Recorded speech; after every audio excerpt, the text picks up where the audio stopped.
Alright everybody, and welcome back to my channel, and today we're going to be taking a look at the Lemax Creepy Barn. Let's get into it.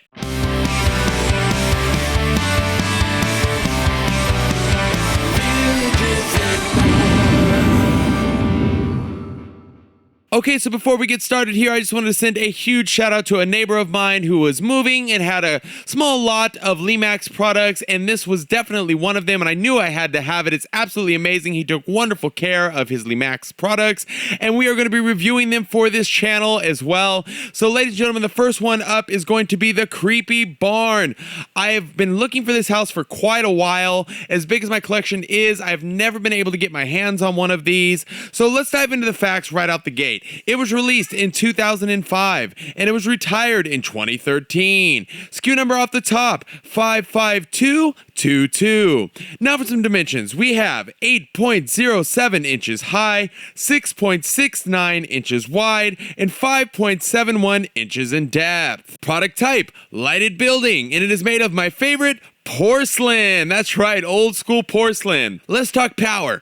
This unit takes a single 4.5 volt DC adapter, and there was no draw listed on the website or in the little instructions that came with it. As for your switch, it is a simple on and off switch, but it is a separate line though than being on the back of the house like we see these days. It's actually like a little cord that comes off with the switch. As for the price, when it came out, it was $34.99, and today, brace yourself, they're going for roughly $170 for a good working condition one. As for the weight, is about 2 3/4 pounds or so according to my scale. And that about wraps up all of the facts. Now it's time we take a closer look. Okay, so starting from the top here, you know the old school have detail for days. Look at this beautiful roof. Even has like some extra little hay on it, and the little cutouts in the roof, like the quote unquote damaged style roof, if you will, looks really cool at night. The light shines through it, and it's just bright enough to kind of, you know, spookify your day, if that's a word. Anyway, so beautiful roof. As we move on now to the second story, again, the detail in the grain of the wood, even though it's porcelain, is really next level. There's a couple bats that just kind of freely hang there. They don't move, even though mine are moving. They're actually just hanging there. I don't know why it's actually moving.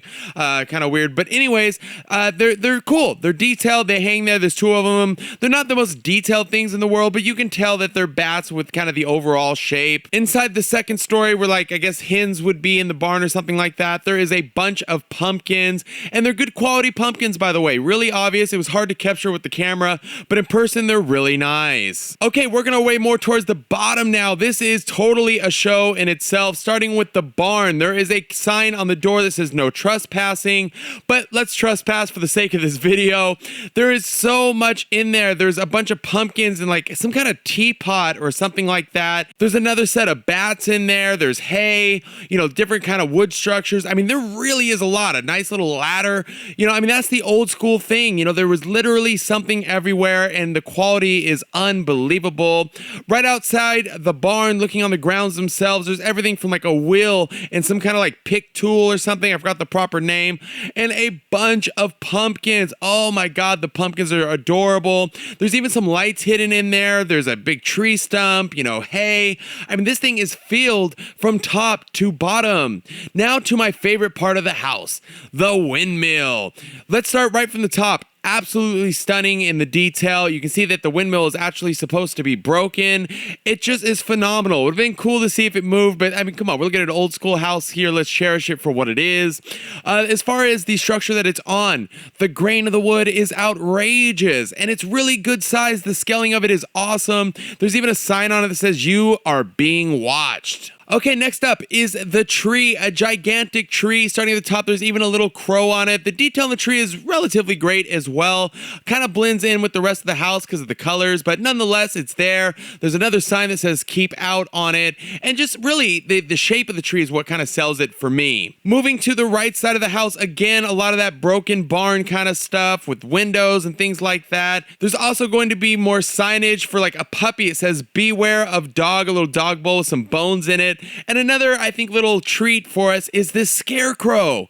Absolutely wonderful scarecrow. Very obvious what it is. It's kind of colorful at that. And the detail really, I mean, it does justify the scarecrow for sure. Moving to the right side of the house, we're keeping with that broken barn theme. I did want to note there is like this, it looks like a rope kind of hanging off of a pulley or something like that. I think it would have been cool if it had like a big hook. Originally, I thought it did have a hook and it was just missing, but I looked up a bunch of photos and videos and I couldn't find one that had anything other than the rope tied just like that.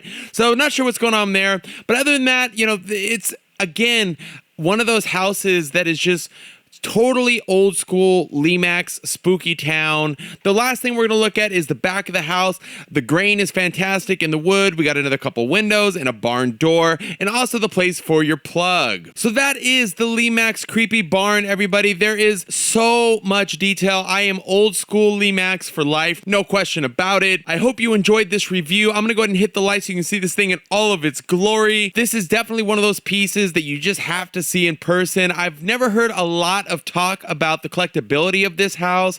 I, to be honest, just stumbled across it one day and was like, wow, that looks cool. And they're a little tricky to find, but they are out there. Just kind of keep your eyes peeled for them. You know, as the season gets closer, I'm sure they're going to skyrocket a little bit, but I really think this would be a real fun addition to your village if, you know, you're into the old school kind of Lemax stuff. So anyways, okay, there we go, guys. Thank you so much for supporting my channel. And until next time, please don't forget to hit that subscribe button and I'll see you on the next one.